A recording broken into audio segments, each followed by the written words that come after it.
నమస్తే, welcome to our channel. నేను మేసిరి. జగన్మోహన్ గారి గడ్డపైన మోదీ గారు సభ ఏర్పాటు చేస్తున్నారు, ఇంకా సభకి రాబోతున్నారని చెప్పేసి మనకి వార్తలు వస్తున్నాయి. ఈ నెల 8వ తారీఖున అయితే తను సాయంత్రం 5 గంటలకి మోదీ గారు అయితే ప్రసంగించే అవకాశం ఉందని కూడా మనకు వార్తలు వస్తున్నాయి. ఇంకా అదే టైంలో ఏపీకి మోదీ గారు 2 హామీలు ఇచ్చినట్టు కూడా తెలుస్తుంది. సో ఈ అంశాన్ని మనకి వివరించడానికి మనతో పాటు ఉన్నారు ప్రముఖ సీనియర్ జర్నలిస్ట్ డివిఎస్ గారు.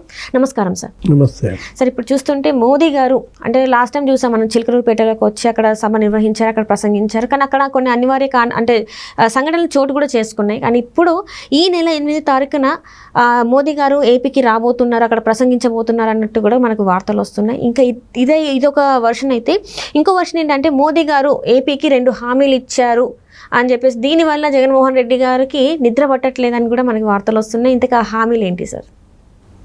ప్రధాని నరేంద్ర మోడీ 2 తెలుగు రాష్ట్రాల్లో పర్యటనలు, ఆంధ్రప్రదేశ్లో 2 రోజులు పర్యటిస్తున్నారు. 4 చోట్ల సభలు ఆయన ఏది అనకాపల్లి, పీలేరు, తర్వాత విజయవాడలో కూడా రోడ్ షో ఉందంటున్నారు. మొత్తం ఆంధ్రప్రదేశ్ ఇవాళ నరేంద్ర మోడీ వైపు ఎదురు చూస్తోంది. ఎందుకంటే రాష్ట్ర విభజన వల్ల జరిగిన నష్టం నుంచి ఇప్పటికీ ఆంధ్రప్రదేశ్ కోలుకోలేదు. గతంలో 5 ఏళ్ళు చంద్రబాబు హయాంలో కోలుకునే ప్రయత్నం, విశ్వ ప్రయత్నం జరిగింది. కానీ జగన్మోహన్ రెడ్డి 5 ఏళ్లలో విభజన నష్టం కన్నా ఎక్కువ నష్టం జగన్మోహన్ రెడ్డి చేశాడు.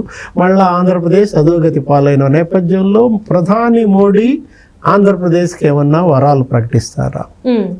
ఇవాళ మోడీ మొన్న చిలకలూరుపేట సభ చేసినప్పుడు వచ్చి చూసి వెళ్ళారు, ప్రజాస్పందన గమనించారు. ఇప్పుడు ఈ సభల్లో ఏమన్నా హామీలు ఇస్తారా, లేకపోతే విభజన చట్టం హామీలు ఎలా అమలు చేశారు, వీటన్నిటిపైన వివరణ ఇవ్వాల్సిన బాధ్యత మోడీ పైన ఉంది. ఎందుకంటే ఇవాళ బీజేపీ అక్కడ కంటెస్ట్ చేస్తోంది, ఎన్డీఏలో ప్రధాన భాగస్వామిగా 6 ఎంపీ సీట్లలో కంటెస్ట్ చేస్తుంది, 10 అసెంబ్లీ సీట్లలో కంటెస్ట్ చేస్తుంది. 400 మార్కు దాటాలని వాళ్ళు టార్గెట్గా పెట్టుకున్నారు, ఏది దేశవ్యాప్తంగా. ఇలాంటి పరిస్థితుల్లో మనం నరేంద్ర మోడీ రేపటి రోడ్ షోలో కావచ్చు, సభల్లో కూడా ఈ 5 ఏళ్లలో మేము ఆంధ్రప్రదేశ్కి ఈ 10 ఏళ్లలో ఒక 5 లక్షల కోట్లు ఇచ్చామని చెప్తారు. మనం చూసాం తెలంగాణకి 5.21 లక్షల కోట్లు ఇచ్చామన్నప్పుడు 10 ఏళ్లలో ఆంధ్రప్రదేశ్కి ఇచ్చిన టోటల్ ఫిగర్ ఏదో చెప్తారు. నెక్స్ట్ ఇక్కడ చంద్రబాబు హయాంలో అత్యున్నత విద్యా సంస్థలు విపరీతంగా నెలకొల్పారు. ఐజర్, తర్వాత IIIT, IIT మనం చూసాము, యూనివర్సిటీలు, ఇవన్నీ కూడా. అప్పుడు ఏంటి, కేంద్ర మంత్రులు రావడం, శంకుస్థాపన చేయడం, వెళ్ళడం. NITలు వరుస పెట్టి విభజన హామీల్లో రావాల్సిన అత్యున్నత విద్యా సంస్థలు. మంగళగిరిలో ఎయిమ్స్, అది కూడా కంప్లీట్ అయిపోయింది, దాన్ని కూడా ప్రధాని మోడీ ఇనాగర్ చేశారు. ఇవన్నీ చెప్తాడు, ఇవి చేశాము అని. జగన్మోహన్ రెడ్డి వైఫల్యాలను కూడా ఎక్కువ పెడతాడు. ఇవాళ మనం చూసాము, ఈనాడుకి ఇచ్చిన ఇంటర్వ్యూలో కూడా పోలవరానికి 15,000 కోట్లు ఇచ్చారంట. మరి అది కంప్లీట్ అవ్వలేదు కదా సార్? అది చంద్రబాబు హయాంలో 70% అయింది, జగన్మోహన్ రెడ్డి హయాంలో నాశనం అయింది. ఏంటి, 5% కూడా పనులు కాలేదు. కాకపోగా ఏదో రివర్స్ టెండర్ అని చెప్పి, దానివల్ల ఏదో రివర్స్ టెండర్ ద్వారా 1000 కోట్లు ఆదా చేశానని ఎవరో తన మనిషికి కాంట్రాక్ట్లు ఇచ్చి ఏం చేశాడు, 10,000 కోట్ల నష్టం చేశాడు. నీకు డయాఫ్రమ్ వాల్ దెబ్బతింది, గైడ్ బండు కుంగిపోయింది. జగన్మోహన్ రెడ్డి చేసిన నష్టం వల్ల వాటిని మరమ్మతులు చేయడానికే 3,000 కోట్లు కావాలంట. ఇప్పుడు మోడీ వాళ్ళు ఏమన్నారు, పోలవరం పూచి నాది అన్నాడు. అంటే గ్యారంటీ, మొత్తం ప్రజలు గ్యారంటీలు కోరుకుంటున్నారు. మొన్న మనం చూసాం తెలంగాణలో కూడా రేవంత్ రెడ్డి 6 గ్యారంటీలు. ఇప్పుడు చంద్రబాబు కూడా ఆంధ్రప్రదేశ్లో సూపర్ 6 ఇచ్చిన దాంట్లో రేపు ఈ పర్యటనలో మోడీ గ్యారంటీలు కొన్ని ప్రకటించబోతున్నారు. వాటిల్లో ఇది ఒకటి, ఏది, పోలవరం పూచి బాధ్యత నాది, నేను పూర్తి చేస్తాను అని చెప్తారన్నమాట. అది బహుశా తెలుగుదేశం చెప్పినా, వైసీపీ చెప్పినా 5 ఏళ్లలో పూర్తి చేస్తామని మేనిఫెస్టోలో పెట్టారు. అంటే 2-3 ఏళ్లలో పోలవరం పూర్తి చేసే అవకాశం ఏమీ కనుచూపు మేరలో కనపడతలేదన్నమాట. ఒకప్పుడు పోలవరం చంద్రబాబు హయాంలో పరుగులు తీసింది. 35,000 క్యూబిక్ మీటర్ల కాంక్రీట్ వేశాడు 24 గంటల్లో. అది గిన్నెస్ బుక్ రికార్డ్ అనమాట. ఉమ్. అంటే పనులు అంత వేగంగా అంత స్పీడ్గా పోటీపడి చేశారు అప్పట్లో. ఇక్కడేమో జగన్మోహన్ రెడ్డి 5 ఏళ్లలో నాశనం పోటీ, విధ్వంసంలో పోటీ, హింసలో పోటీ అన్నమాట. ఇప్పుడు మోడీ అదొకటే కాదు, రేపొద్దున నియోజకవర్గాల పునర్విభజన వస్తుంది. నియోజకవర్గాల పునర్విభజనలో కూడా నేను దక్షిణాది రాష్ట్రాలకి అన్యాయం చెయ్యనివ్వను అన్నాడు. విభజన చట్టంలో మనకు కూడా ఉంది, ఏది ఇక్కడ అసెంబ్లీ పెంచాలా, సీట్లు పెంచాలా, 175 అసెంబ్లీ సీట్లు 226 ఎంతో పెరగాలి, తెలంగాణలో కూడా పెరగాలి. ఈ హామీ కూడా నెరవేర్చే అవకాశం రేపొద్దున మళ్ళా మోడీ 3.0లో ఉంటుందన్నమాట.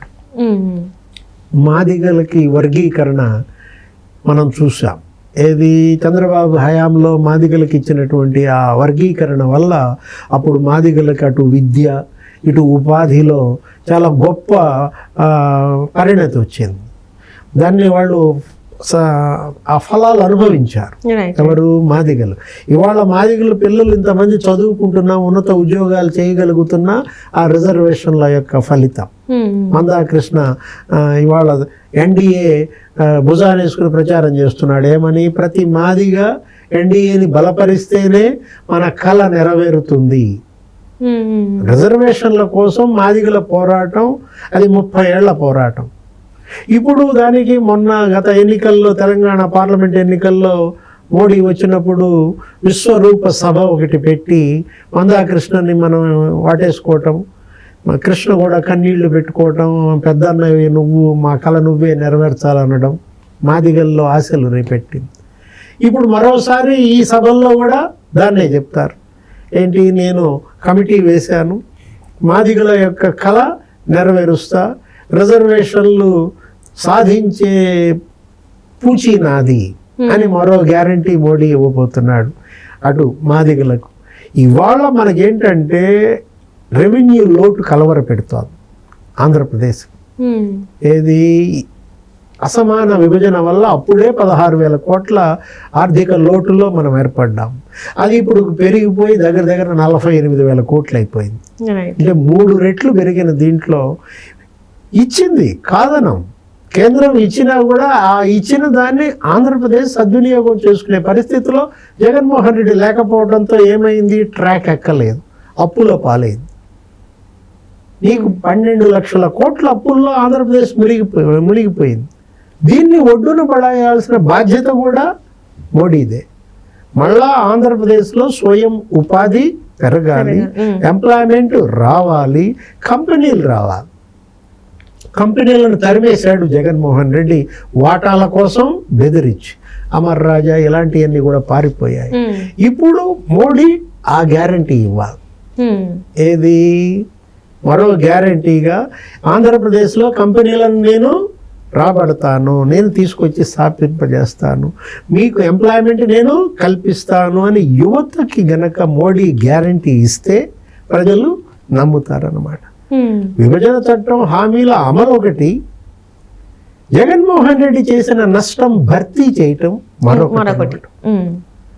ఈ 2 బాధ్యతల్ని కనుక ఆయన భుజాన వేసుకుని పోలవరం పూర్తి చేస్తాను, కడప స్టీల్ ప్లాంట్ తెస్తాను, దాంతోపాటు వైజాగ్ స్టీల్ ప్లాంట్ పైన ఇవాళ ఆశలు ఉన్నాయి. దాన్ని ఏదో ప్రైవేటీకరణ చేస్తోందని చెప్పి బీజేపీ మీద నిందపడింది. ఆ హామీ కూడా కనుక ఇస్తే విశాఖ స్టీల్ ప్లాంట్ ప్రైవేటీకరణ ప్రతిపాదన విరమించుకుంటున్నాం, మేము దాని ప్రైవేటీకరణ చెయ్యం, నాది పూచి అని గనక మోడీ గనక హామీ ఇస్తే ఇక నీకు ఎన్డీఏ బీజేపీ వేవ్ వస్తుందన్నమాట. ప్రజలు నమ్ముతారు. ఎందుకని? ఈ ఒక్క నిర్ణయం, ఏది? విశాఖ స్టీల్ ప్లాంట్ మీద గనక ప్రకటిస్తే ఇవాళ 1500-1600 రోజులుగా విశాఖ స్టీల్ ప్లాంట్ కార్మికులు ఆందోళన చేస్తున్నారు. అన్ని రాజకీయ పార్టీలు వాళ్ళకి మద్దతుగా నిలిచాయి. మనం చూసాం అక్కడ తెలుగుదేశం అభ్యర్థి పల్లా శ్రీనివాసరావు ఆమరణ నిరాహార దీక్ష చేశాడు. ఇప్పుడు అతను కూడా అక్కడ కంటెస్ట్ చేస్తున్నాడు తెలుగుదేశం అభ్యర్థిగా గాజువాక నుంచి. పవన్ కళ్యాణ్ అక్కడ వాళ్ళకి మద్దతుగా నిలిచాడు. ఇలాంటి పరిస్థితుల్లో విశాఖ స్టీల్ ప్లాంట్ ప్రైవేటీకరణ ప్రతిపాదన ముఠ దాఖలు చేశాం అంటే చాలు, ఆ ఒక్క పదం అయినా పలికిస్తే చాలన్నమాట. రైట్ సార్, సినిమా మారిపోద్ది. Right sir, right. Thank you so much sir. నమస్తే.